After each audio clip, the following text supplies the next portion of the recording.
вот эта вот очередь стоит уже как минимум полчаса, а до поезда еще осталось минут 20-25. Я не знаю, почему люди так быстро скапливаются, ну, точнее, становится так рано. И они прессуются и прессуются, все больше и больше. Очень чувствуется стадное чувство у людей. Мы в Китае, часть вторая.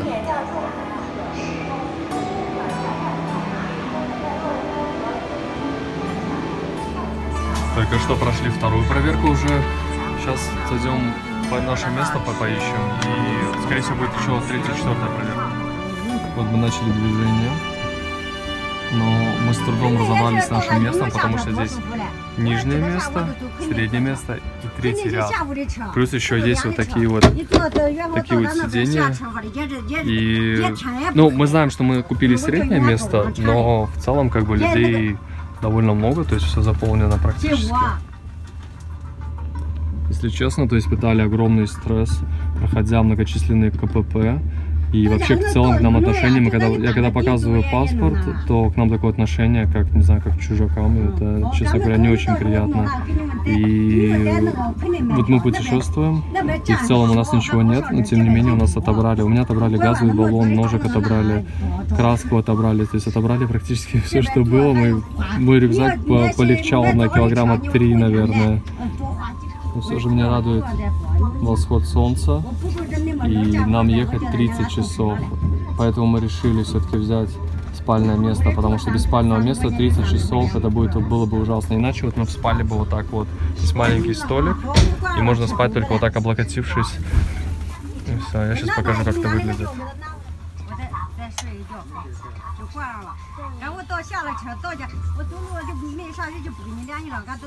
Мы спали примерно таким образом. У нас было сидячее место и небольшой столик, и мы спали вот так вот.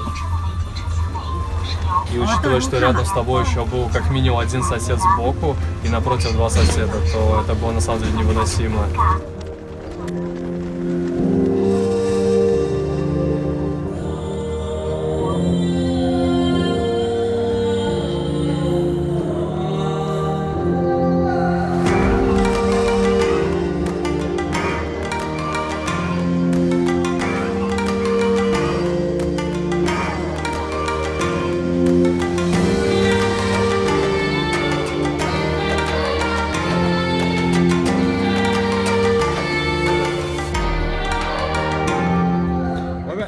Чтобы вы насладились. 我不在武汉去，你冒份在武汉，婴儿费在武汉，我都直接买到武汉的车票了。我买的是到广水的，啊？哦，我是从混蛋买的，我不到武汉，我直接在广水就下了。Не прекрасно ли это? 好，我到时候去把你那个明细单拿到，我还拿到我的单，只把那个他上的那个账的单子给你看。 На протяжении почти всей дороги у нас из окна такие виды или такие виды.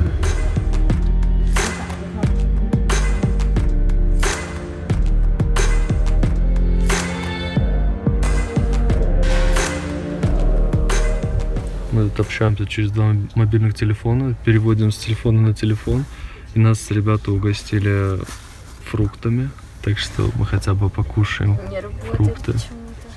Ну, с переводом довольно туго, потому что в Китае очень много диалектов, и не все понимают все диалекты. Вот нас угощают какими-то местными фруктами. В итоге нас угостили сушеными яблоками и сушеный инжир. Вот такой вот внутри куча косточек. Но я его съем со шкуркой, и мыть тоже не буду. Нас еще угостили бананами. И мы хотим попробовать казахскую дыню. Сушеная казахская дыня. Вот так вот выглядит сушеная казахская дыня. Мы ее купили еще в Казахстане.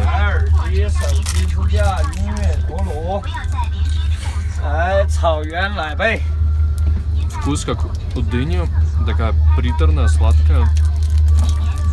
То есть из дыни просто убрали всю воду абсолютно. Вот это целая дыня. Все.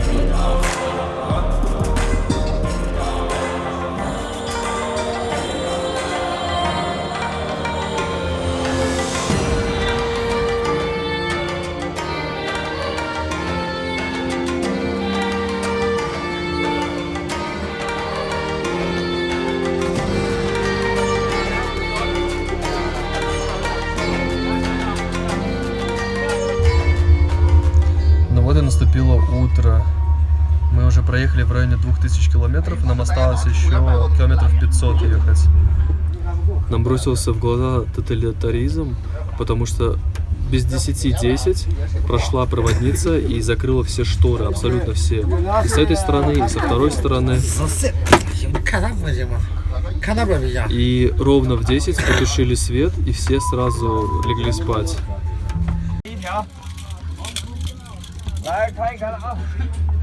Так совпало, что китайцы едят лапшу, у них это традиция, и мы едим лапшу, но мы просто бедные.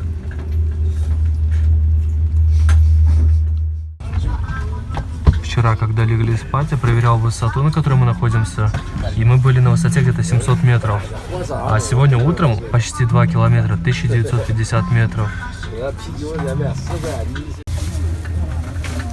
Довольно непривычно, что полы моют в поезде, ну, очень часто, буквально каждые там 2-3 часа, наверное, моют пол. Вот сейчас тоже моют, уже с утра уже помыли пол, сейчас моют. И постоянно все чистенько убирают, еще грязь. И что еще интересно, для мусора дают такой металлический, такое панно, такое металлическое. Вот такое вот металлическое.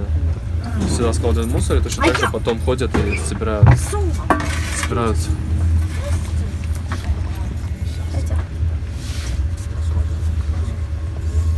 Ну покажи, как моют.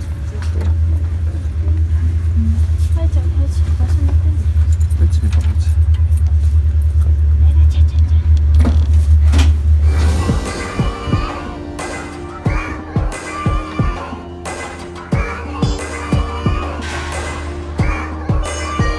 В центральной части колючая проволока уже заменилась просто высоким забором, через который сложнее пролезть.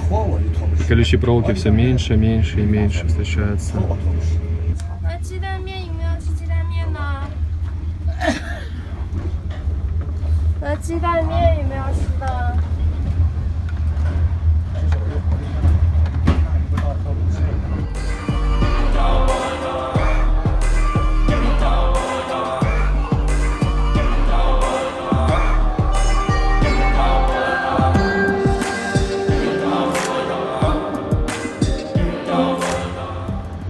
Сейчас покажу, как выглядит туалет в поезде. Маленькая раковина, кран, зеркало и вот писсуар. Там кто-то не смыл, походу. Нажимаешь кнопку.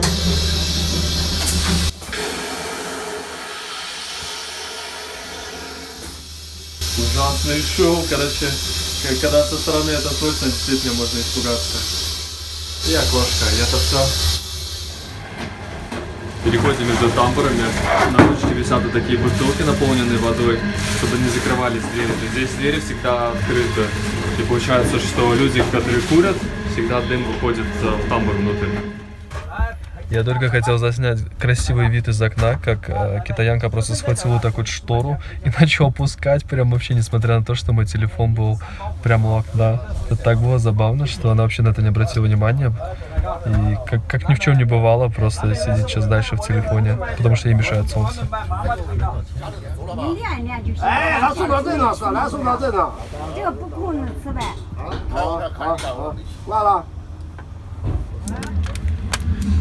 Лицо человека, который потратил 30 юаней на вот это вот. Слава богу, здесь даже не видно, что это. 30 юаней. Счастливо. Счастливо. Смотрим, что у нас здесь. Что это вообще такое? Вот что вот это такое? Что это? Что это? Что это? 30 юаней. 5 евро на вот это вот. За окном уже полная темнота. Мы сейчас подъезжаем к нашему городу Сиань. Уже где-то 8 или 9 вечера. Наш поезд довольно долго ехал, то есть прям, я не знаю, очень-очень долго. И часов, наверное, 30 мы ехали. Вот сейчас мы приезжаем. Вроде как нас должны встретить по каучсерфингу, но никто не знает вообще, как встретиться с этим человеком, потому что все названия на китайском языке, а в Google картах нет названий практически ни одной улицы. Точнее, улицы есть, но нет ни номеров, ни парков, ни метро, ничего не отмечено. Короче, путешествие продолжается. Китайцы любят занимать очередь заранее. Мы пришли почти самые последние, а здесь уже в тамбуре все стоят, готовые с сумками на выход.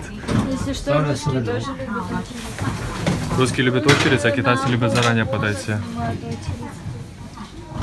Все, идем на выход.